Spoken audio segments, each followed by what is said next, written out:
OK. Pour nous autres, vu qu'on disait que les principaux événements sortiraient, le Petit Bonheur, Symposium de Danville et tout ça, on a choisi, nous, la troupe de théâtre Le Cochon Souriant de Sainte-Marguerite d'Hellingway. Alors, c'est une troupe qui existe depuis 15 ans, qui présente des spectacles, qui reçoivent aussi des artistes en résidence, enfin, qui font beaucoup de collaborations avec les gens de la région. Michel, tu as des choses à rajouter? Bon. International aussi, là. C'est international. Oui, parce qu'ils font venir des artistes même de France et... Ils se déplacent aussi. Oui. Et ils vont là-bas. Oui. Ouais. Alors, dans la deuxième question, nous non plus, on n'a pas fait la deuxième partie en B. Question 2, les conditions de succès. Ben nous, on a mis vraiment que l'accent, c'est que devrait avoir une politique culturelle, même au niveau municipal, pour la culture.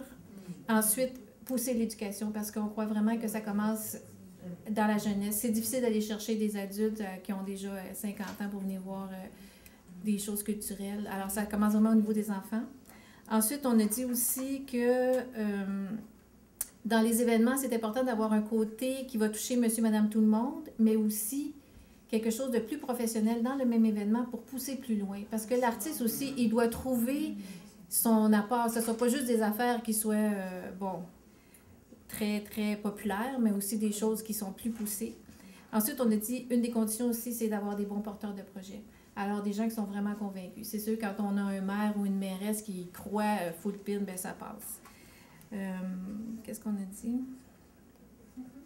Ah oui, une des forces des régions que les grands centres n'ont pas, c'est l'accueil. Alors souvent, ça peut attirer aussi des artistes de l'extérieur de venir chez nous parce qu'on va habiter chez quelqu'un, il va être reçu très chaleureusement. Alors ça, c'est un des grands atouts.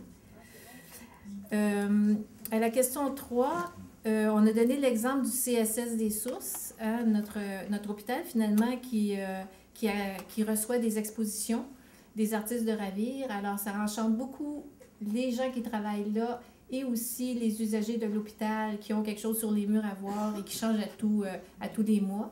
Alors, c'est des artistes de la région qui se présentent à l'hôpital. Alors, la collaboration entre le milieu culturel et les autres milieux, c'est très important.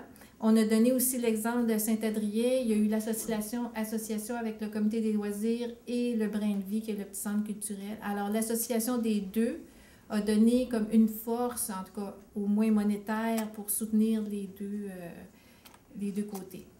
Alors, grosso modo, c'est ça, on n'avait pas fait de B. Oui, alors, des exemples concrets, on en a sorti plusieurs. Je mentionne seulement quelques-uns. À Doswell, un événement annuel qui est très rassembleur, la boîte à cadeaux, et la mise sur pied aussi du Festival de la Pierre à Chaud. À Quaticook, regroupement des artistes. Tout le monde connaît aussi les Amis du patrimoine de Saint-Venant de Paquette. Tout ça comme impact, ça permet bien sûr aux artistes un revenu, ça favorise l'achat local, mais c'est un exemple où on peut allier les arts et l'agroalimentaire. Donc, une concertation et partenariat avec le côté touristique et communautaire qui semble important. Question 2. Les conditions de succès. Une contribution accrue des arts. Bougez pas, je vais y arriver. Ah oui. Patience et humilité. Qui sont justement pas des caractéristiques des artistes, on le sait. Ah, c'est vrai. Pas moi, là, les autres. Alors, c'est donc, ces actions-là, ça porte sur de longues périodes, OK? Mais il faut prendre conscience que le temps se joue en faveur des artistes et des causes culturelles et non contre. Eh bien, l'humilité, parce que ça fait partie de la patience, je pense. Ouais. Bougez pas. C'est quoi l'autre? Ah, les contributions qui pourraient être apportées. Quels que soient les projets comme tels, on a parlé beaucoup, nous autres, du chemin des cantons, qui pourrait être quelque chose qui serait très porteur, mais l'idée, c'est d'unifier les différents petits projets pour en faire un gros projet cohérent. La force se trouve dans l'union et ça nous fait justement sortir de notre clocher, hein, pour aller plus dans la région. Et on prétend, ou on croit que si les acteurs du milieu prennent cette attitude-là, les décideurs politiques vont probablement suivre parce qu'ils vont dire, mais coudonc, oui, il faut suivre. Les questions qui se rapportent à la Grande Marche, les conditions qui favoriseraient la mise en place d'un tel projet, on a insisté sur le fait que l'idée doit être simple. Okay? C'est plus facile d'y adhérer, que ce soit rassembleur, comme ça tout le monde le connaît, mais surtout de cogner sur un seul clou qui est souvent le signe, le symbole, l'icône, qui fait que ça va faire une pénétration supérieure dans la population. Et les principales difficultés, ça a déjà été dit, mais je vais le radoter, c'est permis. Les organisations existantes, que ce soit les villes, les paroisses, les organismes, ont déjà leur propre projet. Et ils ont de la difficulté à voir l'autre ou les autres projets comme des collaborateurs. Ils voient des compétiteurs. Donc, c'est un peu un manque, l'ignorance finalement et un manque de vision qui sont probablement les difficultés les plus importantes. Merci. Un exemple concret. Disons soyons anonymes parce qu'on avait différents lieux nommés, dont ici en premier, puis Brinville. Puis on s'est dit, ce qu'on trouve important, c'est le lieu, qui est un lieu, que ce soit un café, un centre de culture, une église récupérée, un lieu qui permet les échanges entre les individus, la circulation des produits artistiques ou agroalimentaires ou quel que soit. Mais ça, c'est important. Et l'impact de tout ça, on s'entendait aussi pour dire que c'est sur le plan démographique, que ce soit, comme on a déjà dit, en termes de rétention de population ou d'arrivée de nouvelles populations. Quelles sont les conditions de succès? C'est de s'assurer, on s'est dit, que les manifestations culturelles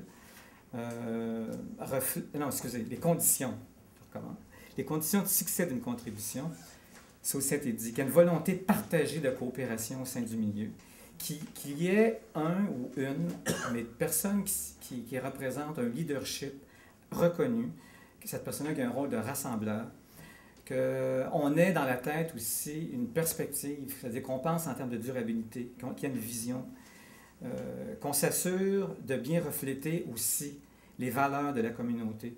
Parce que dans chaque communauté, on s'est dit, il y a plus qu'une culture. Quelles sont les contributions que vous pourriez apporter? On s'est dit, dans le fond, qu'il faudrait toujours que les artistes, que les lieux s'assurent justement que ces manifestations-là reflètent l'ensemble des intérêts et des valeurs réelles de la population. Ça revient un petit peu avec tantôt, la diversité. Et s'assurer aussi qu'il y ait une relève à tout ça. Question 5, le projet, donc un projet d'envergure. On s'est dit que les conditions favorables à ça, c'est qu'il y ait une implication une implication politique de l'artiste citoyen.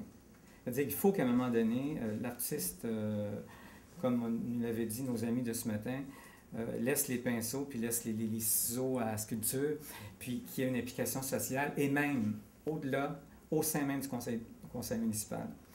La difficulté, c'est de trouver dans une municipalité, se retrouver, c'est-à-dire dans une municipalité qui n'aurait pas de politique ou de vision culturelle, ni de préoccupation de développement durable. Fait que l'idée de vision même de culture au sein d'un conseil municipal. Ça revient à la question que Manon posait ce matin. C'était qui Alma, le maire? Est-ce qu'il y avait une préoccupation, une sensibilité?